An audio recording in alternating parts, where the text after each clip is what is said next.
Hai, Assalamualaikum warahmatullahi wabarakatuh.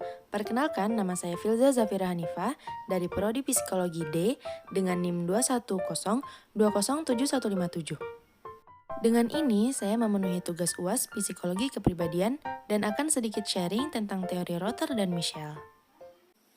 Rotter bernama lengkap Julian B. Rotter, lahir pada tanggal 22 Oktober 1916 di Brooklyn, New York, United States, dan meninggal pada tahun 1995. Rotter berkuliah di jurusan kimia yang mana ia tertarik pada psikologi. Lulusan Brooklyn College pada tahun 1937. Rotter juga banyak meraih penghargaan. Rotter membangun teorinya atas hipotesis-hipotesis yang ia buat. Terdiri dari 5 hipotesis yang mendasari teorinya, yaitu yang pertama, manusia berinteraksi dengan lingkungan. Di sini, Rotter meyakini bahwa munculnya perilaku itu dipengaruhi oleh lingkungan dan faktor personal. Yang kedua, kepribadian yang dapat dipelajari. Melalui masa lalu, walaupun tidak bersifat konstan, Rotter beranggapan bahwa kepribadian dapat dirubah selagi individu tersebut memiliki keinginan atau kemauan. Yang ketiga, stabilitas pada kepribadian manusia, di mana manusia akan belajar dari evaluasi pengalaman-pengalaman barunya. Yang keempat, motivasi yang memiliki tujuan. Rotter mendefinisikan bahwa suatu pergerakan manusia memiliki tujuan yang mempengaruhinya. Kemudian yang terakhir, mengantisipasi masalah. Di sini, manusia dapat mengatasi masalah dan melakukan evaluasi dalam penguatan. Setelah itu, didasari oleh 5 asumsi hipotesis dasar, Rotter pun membangun teori kepribadiannya yang dimana prediksi dari perilaku manusia yang terbagi menjadi 4, yaitu yang pertama adalah memprediksi perilaku spesifik, yang kedua memprediksi perilaku umum, yang ketiga perilaku maladaptif, dan yang keempat psikoterapi. Dimulai dari perilaku spesifik, Rotter itu membagi atas 4 variabel yang akurat dalam satu situasi spesifik. 4 variabel tersebut, yang pertama ada potensi perilaku. Potensi perilaku adalah beberapa respon yang dimunculkan dalam satu waktu dan tempat. Misalnya, seperti seorang anak yang pergi ke mall dan ia melewati toko mainan. Akan terjadi beberapa kemungkinan perilaku yang muncul. Mungkin yang pertama, anak tersebut hanya melewati toko mainan tanpa meliriknya. Yang kedua, anak kecil akan melihat dan masuk ke dalam toko, akan tapi dia tidak membeli apapun. Yang ketiga, perilakunya seperti anak. Perilaku ketiga, yaitu anak tersebut akan masuk, memilih mainan, dan meminta kepada orang tuanya untuk membelikan mainan yang ia pilih. Nah, di sini terlihat dalam satu situasi, anak kecil yang mendatangi toko mainan, terdapat 3 perilaku yang diprediksikan. Variabel yang kedua yaitu ada ekspektasi. Ekspektasi adalah penguatan orang yang akan terjadi dalam suatu situasi. Ekspektasi juga terbagi menjadi 2, ada ekspektasi spesifik dan ekspektasi umum. Contoh dari ekspektasi umum, panggil saja Andi, itu seorang anak laki-laki yang bersekolah di SD, kelas 6 SD, di mana ia selalu mendapatkan nilai yang tinggi, ujian-ujian yang ia jalani selalu mendapatkan nilai yang bagus. Di situ, ia akan berekspektasi bahwa dia akan mendapatkan ranking dan juara di kelas. Kemudian, contoh dari ekspektasi spesifik, di mana diambil lagi dari kisah Andi yang selalu rajin belajar. Di satu sisi, contoh seperti mata pelajaran matematika yang banyak sekali orang-orang kesusahan.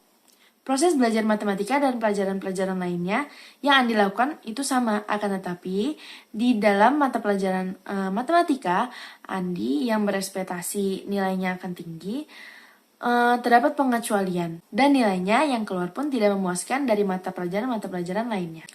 Variabel ketiga yaitu nilai penguatan. Nilai penguatan adalah suatu kecenderungan pilihan yang dijatuhkan seseorang pada suatu penguatan tertentu, di mana probabilitas terjadinya penguatan yang berbeda-beda setara. Kemudian yang keempat ada situasi psikologi. Situasi psikologi adalah sifat pribadi perilaku yang berasal dari interaksi antar manusia dengan lingkungannya. Contoh seperti manusia yang kehilangan orang tersayangnya seperti ibu, bapak, kerabat, sahabat, atau yang lainnya. Orang tersebut akan shock, kaget, dan terdiam sejenak. Situasi psikologis yang harus diperhitungkan bersamaan dengan ekspektasi dan nilai penguatan dalam menentukan probabilitas dari suatu respon. Kemudian yang kedua, yaitu memprediksi perilaku umum, terbagi atas ekspektasi umum, kebutuhan, kontrol internal dan eksternal, dan interpersonal trust scale. Yang pertama, ada ekspektasi umum.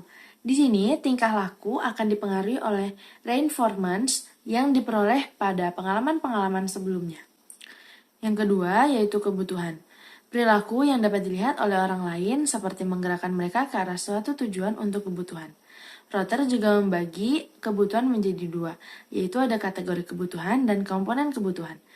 Yang pertama, kategori kebutuhan dibagi menjadi beberapa poin, yaitu ada pengakuan status. Manusia membutuhkan pengakuan serta status dalam pandangan orang lain.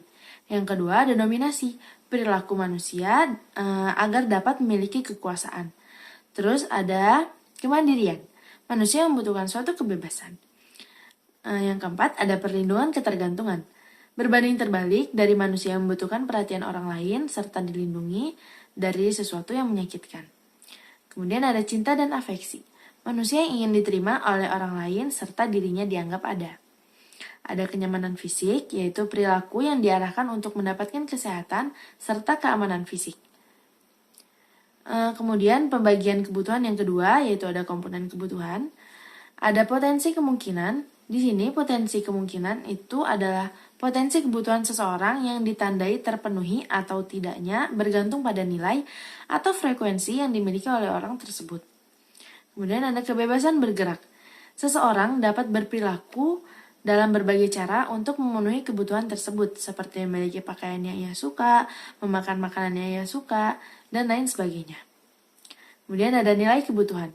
Di sini menjelaskan bahwa nilai kebutuhan sebagai rata-rata nilai preferensi dari seperangkat penguatan yang berhubungan secara fungsional.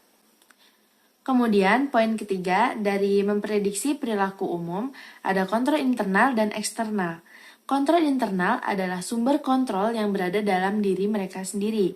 Kalau yang eksternal itu bersumber dari kontrol yang dikendalikan oleh dorongan-dorongan dari luar, seperti dorongan perilaku teman, sahabat, atau sebuah keberuntungan. Bisa juga dari keluarga. Poin yang keempat dari memprediksi perilaku umum ada interpersonal trust scale. Di sini Rotter menyebutkan bahwa keyakinan berkomunikasi dengan orang lain sebagai kepercayaan antar pribadi. Rotter mengembangkan interpersonal trust scale dengan menggunakan beberapa orang untuk diamati. Dengan hasil bahwa kepercayaan orang yang tinggi tidak mudah percaya ataupun naif. Seperti tidak gampang disakiti dengan sikap dapat dipercaya, terlihat memiliki banyak karakteristik yang dianggap halayak sebagai hal yang positif serta hal yang diinginkan. Kemudian lanjut ada perilaku maladaptif. Perilaku maladaptif ini adalah perilaku bertahan. Apapun yang gagal yang menggerakkan seseorang untuk menjadi lebih dekat dengan tujuan yang ia inginkan. Dan yang terakhir dari teori Rotter yaitu psikoterapi.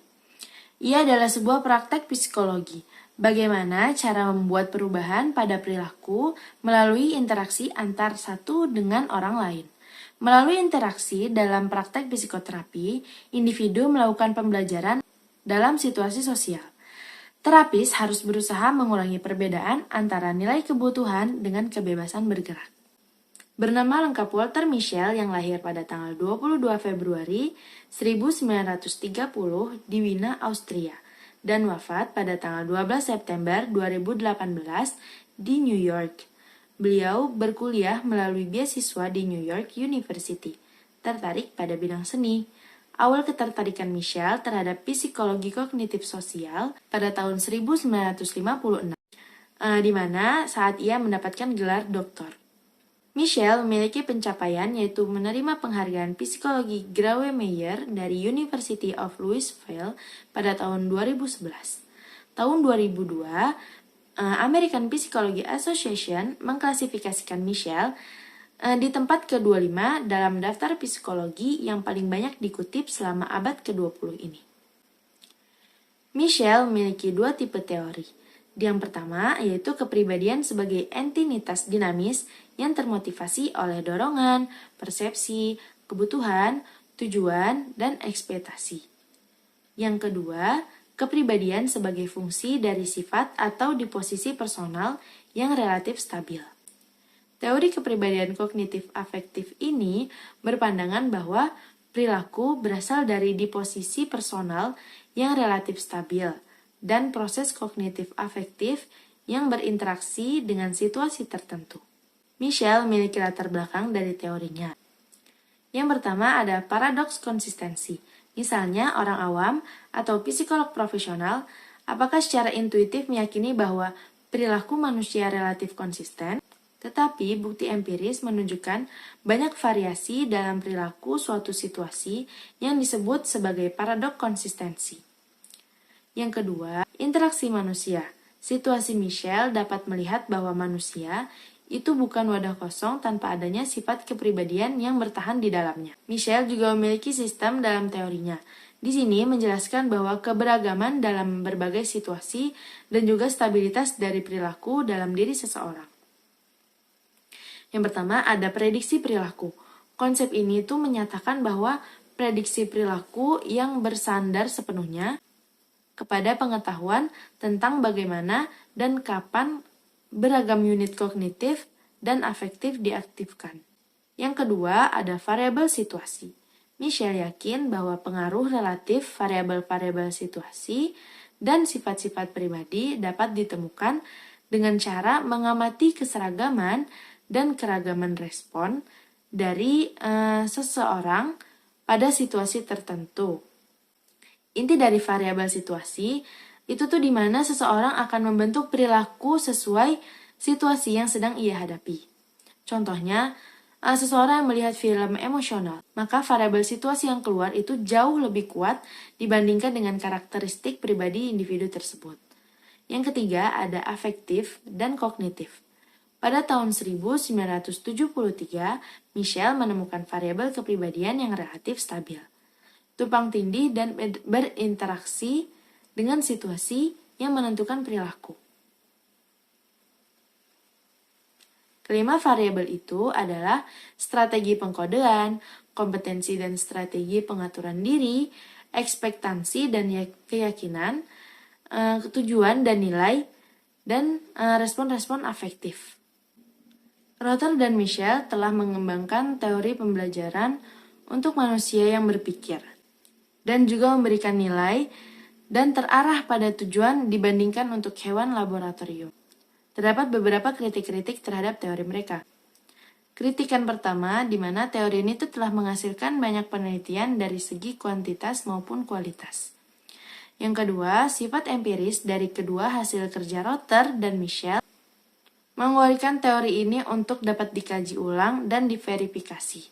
Namun, rumusan prediksi dasar dan rumusan prediksi umum bersifat hipotesis dan tidak dapat dikaji secara akurat. Yang ketiga, gagasan Rotter atas psikoterapi cukup eksplisit dan merupakan panduan yang cukup membantu bagi terapis. Tetapi teorinya tidak praktis. Sementara kalau dari teori Michel hanya cukup berguna untuk terapis, guru, dan orang tua. Yang keempat, Rotter itu sangat berhati-hati dalam mendefinisikan istilah yang sama, dan ia tidak akan memiliki dua arti atau lebih. Mungkin banyak yang bertanya-tanya tentang perbedaan apa sih antara teori Bandura dan teori Michel.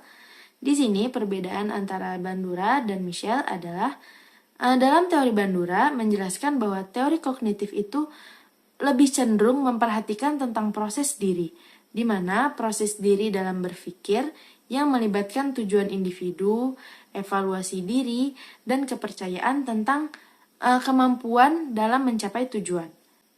Sedangkan dalam teori Michel atau Walter Michel, ia menjelaskan bahwa karakteristik dari seseorang tentang dimensi-dimensi yang bersifat umum, serta memberikan kesimpulan untuk setiap rata-rata perilaku mereka. Mungkin sekian yang dapat saya sampaikan. Terima kasih. Wassalamualaikum warahmatullahi wabarakatuh.